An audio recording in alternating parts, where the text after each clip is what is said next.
E aí, pessoal, tudo bem? João Matheus aqui de novo, professor de filosofia do Em Ação.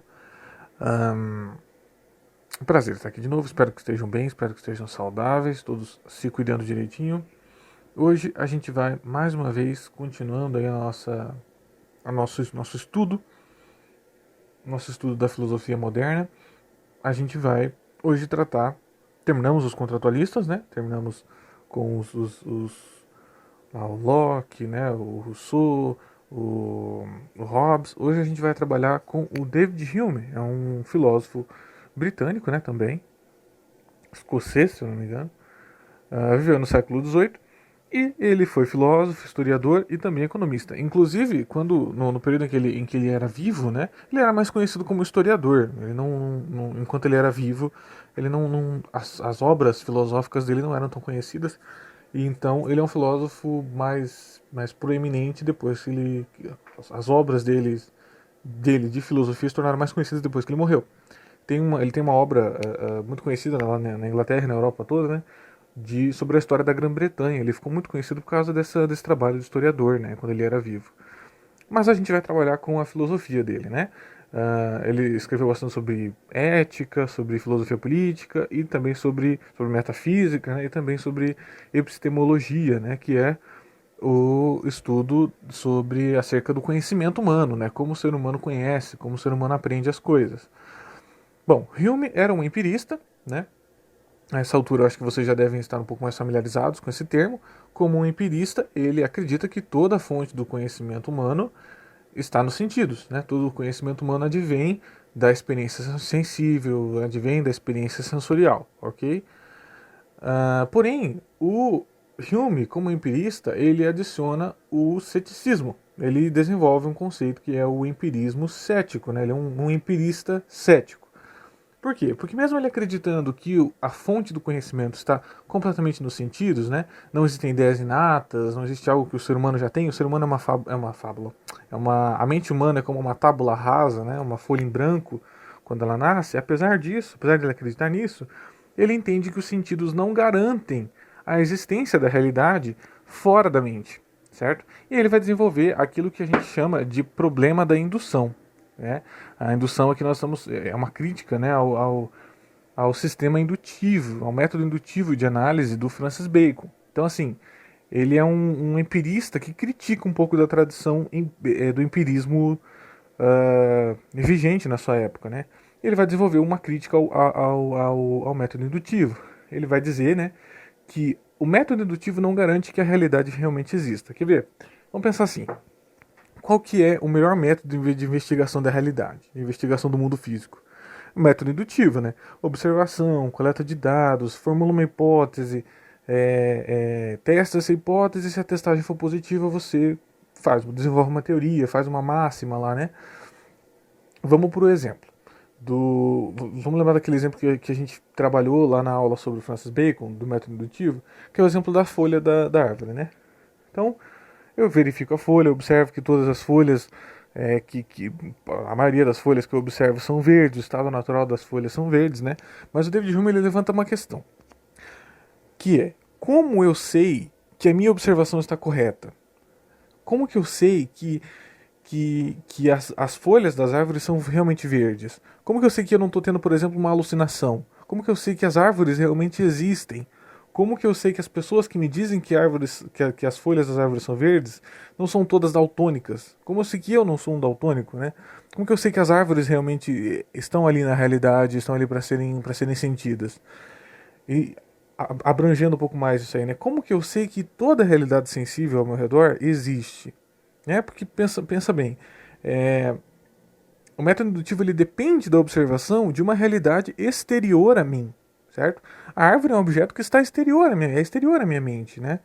Mas como que eu sei que a árvore realmente existe? Como que eu posso ter certeza que a minha observação ela me diz o que realmente existe e o que não existe, né? O que eu não observo não existe, né? O Rumi vai dizer que esse conhecimento é impossível, que eu não posso ter conhecimento que o método indutivo não garante que as coisas da realidade física realmente existem. Esse é o limite do conhecimento indutivo, certo? Então como é que funciona o método indutivo, segundo Hume? Você pressupõe que a realidade física existe. Você parte da premissa de que o mundo físico existe e trabalha com essa premissa, trabalha com essa ideia de que o mundo físico existe. Mas você não pode garantir a existência desse mundo físico, certo? O Hume, ele não está tentando argumentar acerca da existência do mundo físico ou não, como o Descartes fez, né? O Descartes tem um argumento do sonho, que ele diz que ele pode estar sonhando, ninguém pode provar que ele não está sonhando, né? Nesse sentido, o argumento do sonho é muito forte. E o Hume ele vai tentar se afastar dessa polêmica, né? Não quer provar se o mundo físico existe ou não, mas ele explica por que as pessoas geralmente acreditam que o mundo físico existe. Se você perguntar no mundo, assim, né, para as pessoas, principalmente no ambiente acadêmico, eles vão dizer, não, o que existe é aquilo que pode ser comprovado, aquilo que pode ser testado pelo método indutivo. Mas como que eu provo pelo método indutivo que a realidade realmente existe, que aquilo que é físico realmente existe, né? Como que eu provo, por exemplo, que eu não estou numa simulação cósmica usando o método científico? Como que eu uso o método científico para provar que eu não estou numa matrix e que, sei lá, o mundo ao meu redor não é uma simulação, não é uma projeção da minha mente, eu não estou alucinando, ou até mesmo eu não estou sonhando, né? O método científico ele não lida com essas questões, segundo Hume, ele não pode comprovar que o mundo físico realmente existe. E o Hume vai tentar se afastar dessa polêmica de se o mundo físico existe ou não. Ele só vai dizer que as pessoas geralmente acreditam que o mundo físico existe por uma relação de hábito, né? É uma relação de costume. Ele vai dizer que os sentidos eles não provam, eles não garantem a existência do mundo físico, mas eles garantem o hábito. Todo conhecimento que vem dos sentidos gera uma relação de hábito, não uma relação de necessidade. Como assim, professor? O exemplo que a apostila traz é o exemplo do nascer do sol, né? Mas eu acho que tem um exemplo um pouco mais palpável para vocês. Pensem, se alguém chegar para vocês agora, que estão ouvindo essa aula, e perguntar para vocês assim: olha, se você for até o banheiro e abrir a torneira da pia do banheiro, o que vai sair da torneira? Vocês vão responder água, né? E o Hume vai dizer assim, vai se perguntar, né? Por que você responde que vai sair água? Não é porque existe uma relação de necessidade entre torneira e água, né? Que a ideia da torneira está diretamente e necessariamente ligada à ideia de água. É porque todas as vezes em que você abriu a torneira, saiu água. E o máximo de diferente que aconteceu é sair água suja, talvez, ou não sair água. Mas quando isso acontece, você sabe que aconteceu alguma coisa errada, que tem alguma coisa errada. Porque todas as vezes em que você abriu e as coisas estavam normais, saiu água. Então é uma relação de hábito, não é uma relação de necessidade. Vamos supor que você esteja em um mundo, em uma realidade, em que o que sai de todas as torneiras é suco de laranja. Se alguém te perguntar o que vai sair da torneira quando você abrir a torneira, você vai responder suco de laranja. E se alguém insistir com você que o que vai sair é água e não suco de laranja, você vai contestar, você vai duvidar. Porque você já formulou o hábito de que o que sai da torneira é suco de laranja. Certo? Então a experiência sensível ela não garante uma relação de necessidade lógica, ela só garante uma relação de hábito, uma relação de costume. Por isso os sentidos não podem garantir a realidade física como necessariamente existente, ok? E o Hume vai dizer que a gente acredita que a realidade física existe porque a realidade física ela é constante, ela não fica falhando, né? As coisas que eu coloco em cima da mesa elas não somem do nada, né? Com um piscar de olhos. E a realidade é regular, né? Todas as velas que eu acendi até hoje, elas foram diminuindo, foram apagando, né? As velas comuns, né? Não acontece de vez em quando de uma vela não diminuir. Então a realidade é regular, a realidade física é regular. Por isso as pessoas tendem a acreditar que o mundo físico existe. Okay? Mas não é por uma relação de lógica, uma relação de necessidade. É apenas hábito. Esse é o limite do problema do método indutivo. É não provar que as coisas realmente existem. É apenas ter que pressupor que elas existem, certo? Para poder fazer minha observação. Bom, para finalizar o Hume, a gente precisa entender que ele distingue as ideias em percepções fortes e percepções fracas, ok? As percepções fortes ele chama de impressões, né? E elas estão diretamente ligadas com estímulos intensos na mente, né? É a reação direta da mente com relação aos sentidos. Por exemplo, a dor. A dor é uma impressão forte, porque eu sinto ela diretamente através dos meus sentidos e o meu cérebro entende isso de uma forma extremamente clara e forte, né? Uma percepção forte. né? O Hume coloca os sentimentos também com relação às impressões, né, as percepções fortes, mas isso somente quando ela está relacionada com os sentidos. Então, por exemplo, quando eu vejo alguém que eu gosto e eu sinto um amor dentro de mim por essa pessoa, é uma percepção forte, mas ela está relacionada diretamente aos sentidos, né? Então é aquilo que eu sinto diretamente na minha mente de forma intensa, e que está relacionado aos sentidos, né? Dor, fome, frio, calor, né? Essas coisas. E tem as percepções fracas. As percepções fracas o Hume chama de pensamento, que são cópias da impressão na nossa mente, são cópias daquelas percepções fortes, ok? Vamos supor, a dor, né? Vamos supor que eu estou andando na minha casa e eu bato o dedinho do meu pé na quina de um imóvel lá, entendeu? E aí eu machuco o meu dedinho, e no momento em que eu bato o meu dedinho e eu sinto dor, essa é uma percepção forte. É uma impressão que eu tenho dentro da minha mente através dos meus sentidos. É uma percepção direta. Eu estou sentindo dor, certo? Vamos supor que depois de algumas horas a dor passou e eu já estou de boa, já estou relaxado, só que aí eu começo a lembrar das coisas que aconteceram no meu dia.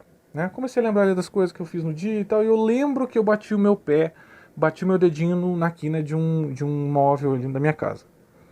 Eu vou me lembrar do acontecimento e vou me lembrar da dor, certo? Eu posso me lembrar da sensação que eu tive, mas eu não vou conseguir sentir aquela dor da mesma forma que eu senti na hora em que aconteceu, certo? Eu posso me lembrar da situação desagradável, posso me lembrar até mesmo da sensação, de como é sentir dor. Eu posso me lembrar, posso relembrar que eu estava morrendo de dor no dedinho e ter essa sensação de dor, certo? Mas essa sensação nunca vai ser tão forte quanto a própria dor em si. Okay? Então o pensamento ele é mais fraco do que a impressão, justamente porque o pensamento é uma cópia da impressão, certo? Então tudo aquilo que habita puramente na nossa